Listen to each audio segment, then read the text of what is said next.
Bob, good to see you. It's freezing cold here in Oklahoma City. How is it down there in Memphis? It is 14 degrees this morning when I opened up the door to let the dog out, and wind chill factor of 5. So it's a little, I won't say the word they say on Christmas vacation, a little cold. It's cold, isn't it?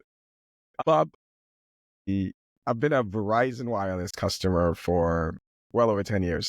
I went there because their service is great. Service is now terrible. And so I ported my line reluctantly to AT&T. I get a bill from Verizon. I don't know why I'm still getting a bill from them.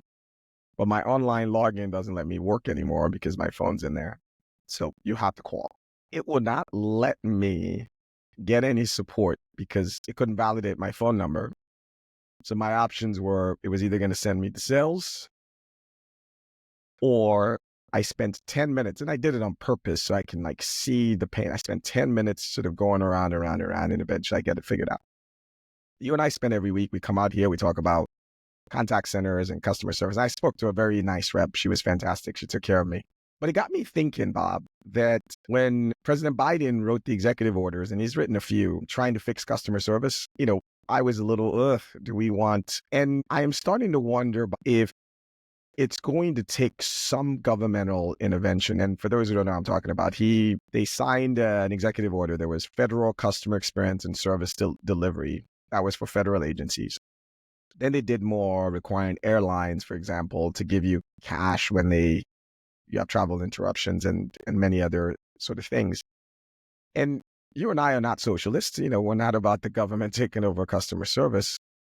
But I'm starting to think that part of the solution may require governmental intervention, because I don't think our industry is policing itself. How are you kind of thinking about all this, whether or not the role of government in fixing customer service? Well, first of all, I think the noise of bad customer service has, in certain segments of the economy, have become just noise. Like bad customer service by the cable company was probably the first one, or bad customer service by the airline. And so I think that the stockholders and the people in the company that have the ability to spend more money to make things better, to hire more agents, to do the right thing, have gone past that to say, well, that's never going to change. Like, it's just going to always be bad. And so I think I'm not saying that there aren't people in the organizations that are talking about how to make it better and trying to buy technology to make it better. But I think they've accepted that it's bad.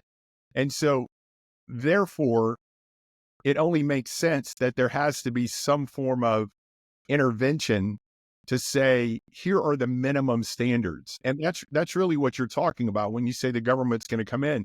But the same thing happened with our data. I mean, the data that we don't own today, that if you've read the 77-page customer agreement with Facebook, or you've ever seen somebody that posted, my data is my own, effective at 2:00. When you sign that, you've given them your data. And in Europe, it's different than that. That's correct. It's different. It is the airline rules different in Europe? They are.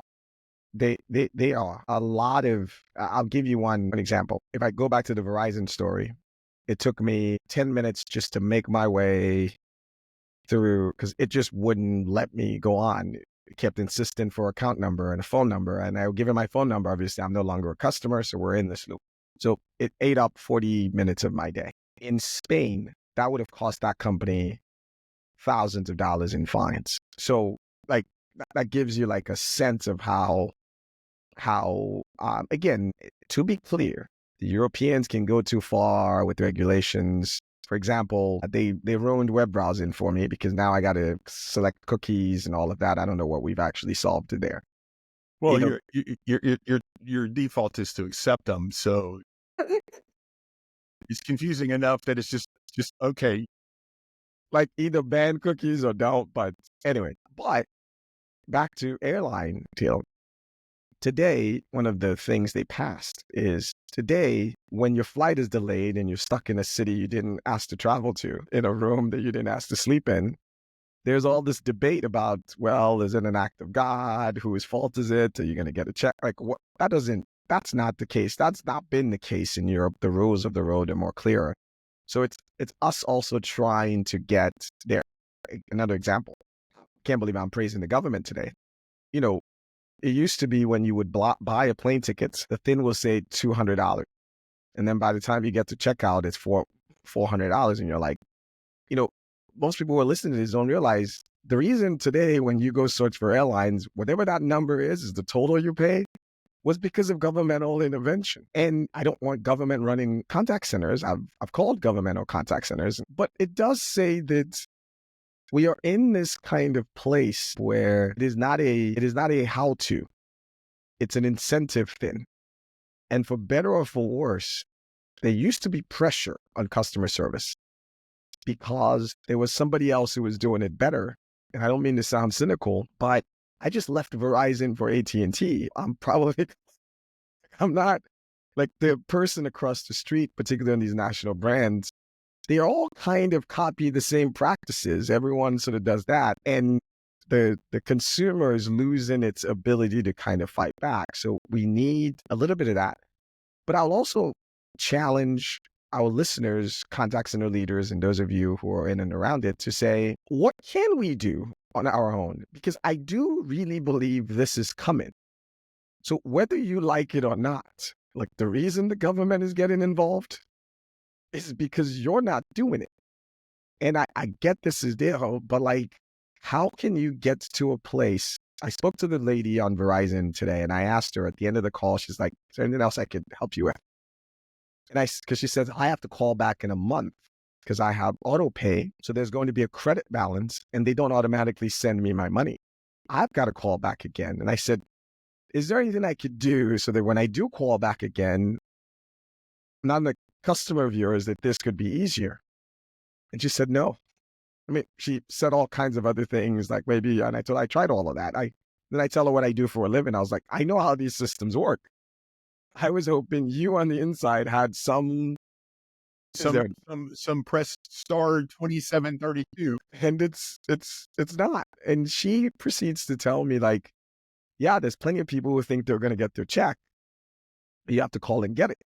And that was an example of, it's not for her, she was just the rep, of Verizon. When a customer leaves you and has a credit balance, why are you holding on to the money? Why do I need to call you to do anything? What do you think? I'm going to give you the money, or like just after X number of days, just mail me a check or refund it back to the payment method? Like, why is this? And I think that would be the challenge, is to say, intervention is coming. Intervention's coming because you didn't do all of the necessary things to prevent it from being the reality. Well, I know you're not. This is different because it's a different part of AT&T, but I just canceled my AT&T cable service. You were hold on a second.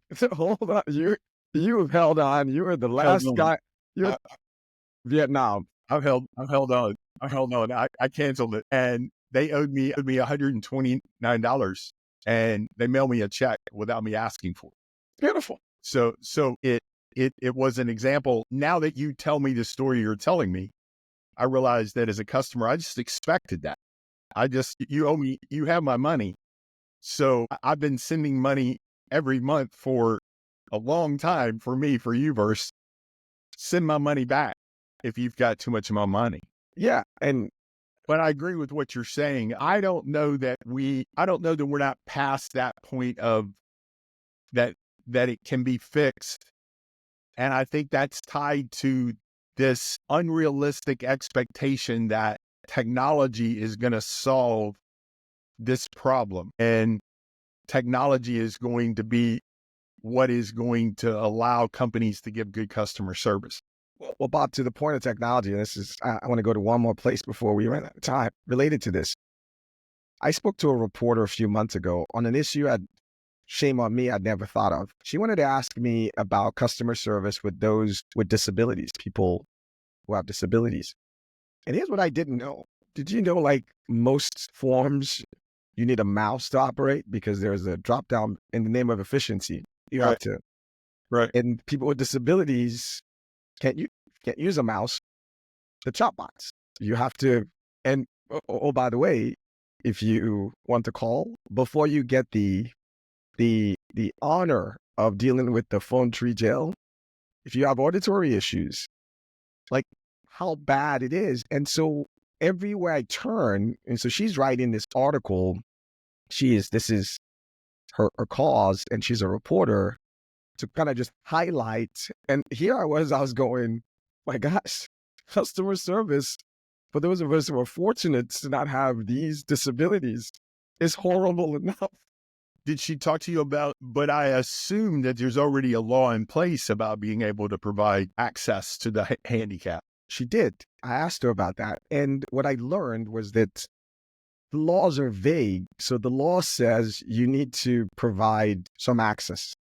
So you can just check the box. Like the law, for example, doesn't say if you open a channel, you have to make sure that channel is accessible by everyone. Okay. So if I had an 800 number that you could call or a TTY machine, then I've checked the box that I have a channel, That's right. not every channel. That's right. And then furthermore, there's no teeth behind the SLA. So there's no like, well, does it actually work? Is it serving anyone?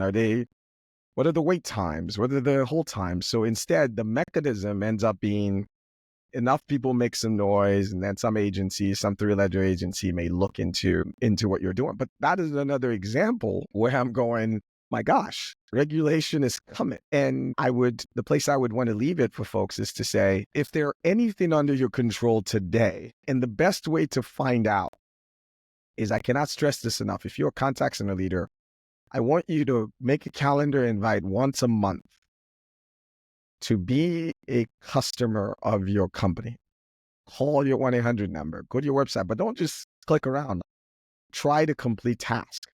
Because this young lady I spoke with this morning on the phone, I had no idea. Like, she's like, yeah, just call the 1-800 number. I was like, I did. Let me tell you, that's not how it works at all. She's like, oh. I was like, it won't even let me. The moment it says I'm not a customer of yours, You're lost. it went over and over. I thought I would eventually run out of and say, all right, I'm having difficulty. It locked me in there. It was a voluntary jail, and there was no getting out. So that's where I would leave it for folks is, but this thing is coming.